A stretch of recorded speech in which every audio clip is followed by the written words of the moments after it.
दिवालीपुरा न्यायालय के गेट के बाहर वडोदरा के वकीलों ने इकट्ठा होकर यूसीसी कानून को समर्थन दिया। वडोदरा के वकील आज दिवालीपुरा न्यायालय के गेट के बाहर इकट्ठा हुए। दरअसल यूसीसी कानून को लागू करने की बात को इन वकीलों की ओर से समर्थन दिया गया और साथ ही जल्द से जल्द यूसीसी कानून को लागू किया जाए, ऐसी बात भी रखी गई।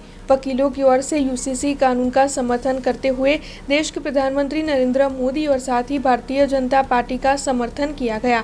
तब आपको बता दें कि इसके लिए वकीलों की ओर से सिग्नेचर मुहिम भी चलाई गई और इस बारे में एडवोकेट हर्षद परमार ने ज्यादा जानकारी भी दी। અમે યુસીસીના સમર્થનમાં આજે આ શહીદ ઝુંબેશનો કાર્યક્રમ કરી રહ્યા છે, કારણ કે આ રાજ્યમાં એક સમાન કાયદો હોય, જ્યારે આપણો રાષ્ટ્ર એક હોય, આપણો ધ્વજ એક હોય, ત્યારે કાયદો પણ એક જ હોવો જોઈએ।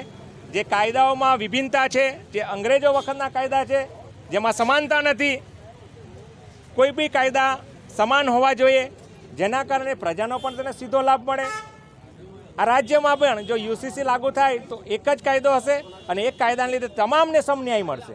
અમે વકીલો છે, કાયદાના જાણકારો છે અને અમને સારી રીતે ખબર છે કે એક જ કાયદો હોય તો એનું પ્રોસિડિંગ પણ એક જ થવું જોઈએ। જ્યારે ઘણી વખત ભિન્ન કાયદા હોવાથી પ્રોસિડિંગમાં પણ ડિફરન્સ આવતો હોય અને ન્યાય ત્યાં મળવો પણ ઘણી વખત મુશ્કેલ થાય છે।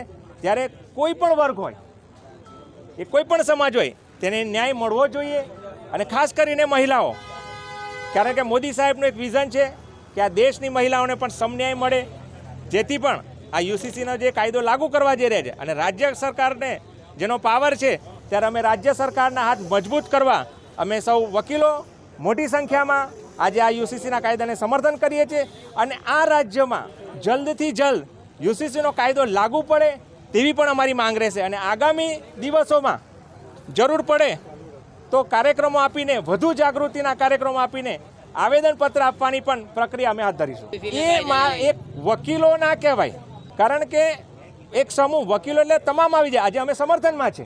કેટલાક લોકો જે વકીલો જે એમની સંખ્યા બી કેટલીક ઓછી હોય, એ વકીલ મિત્રોએ જે આવેદનપત્ર આપ્યું, કારણ કે આ દેશમાં સ્વતંત્રતા અધિકાર બાબા સાહેબ આપ્યો છે તો દરેકને અધિકાર છે, પરંતુ જ્યારે વાસ્તવિકતા સત્ય શું છે જે પ્રજા સમક્ષ લાવવું જોઈએ, ત્યારે આ યુસીસી કોડ સમાન કાયદો જો આ દેશમાં લાગુ પડે, આ રાજ્યમાં લાગુ પડે તો સમન્યાય સૌને મળે। અને આપણો દેશ સંવિધાનથી ચાલે છે, બાબા સાહેબના સંવિધાનથી ચાલે છે અને બાબા સાહેબ આંબેડકરે બી એક સપનું જોયું હતું કે આ દેશમાં સિવિલ કોડ લાગુ પડે। આ બાબા સાહેબનું સપનું પૂરું થઈ રહ્યું છે અને અમે બાબા સાહેબના અન્યાયો અમે પણ આ સપનાને પૂર્ણ કરવા કટિબદ્ધ છીએ। ત્યારે આ દેશમાં, આ રાજ્યમાં યુસીસીનો કાયદો લાગુ પડે તેવું અમે વકીલો પણ ઈચ્છી રહ્યા છીએ। हमसे जुड़े रहने के लिए हमारे YouTube चैनल को सब्सक्राइब करें और नई वीडियो की नोटिफिकेशन के लिए बेल आइकॉन को दबाएं।